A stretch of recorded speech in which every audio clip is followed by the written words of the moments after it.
So today, guys, we're going to talk about the BRRRR strategy. It's a must for real estate investors. This is the way where you can leverage up to thousands and thousands of properties very easily, right? The B stands for buying an undervalued property, right? The R stands for rehabbing that property, doing construction on it, getting it right.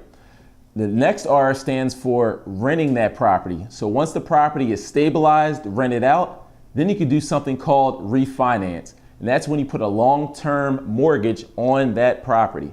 And with doing that, the next step is you repeat the process over and over and over again. So let's say, for an example, we found a property that's for $25,000 and we put $25,000 worth of work in that property.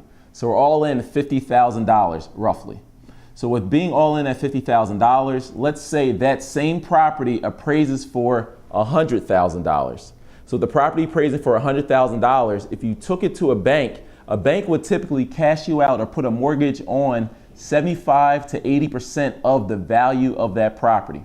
So to keep the math simple, if the property's worth $100,000 and this bank will give you a mortgage for 75% of the value of that property, you'll take on a mortgage of $75,000.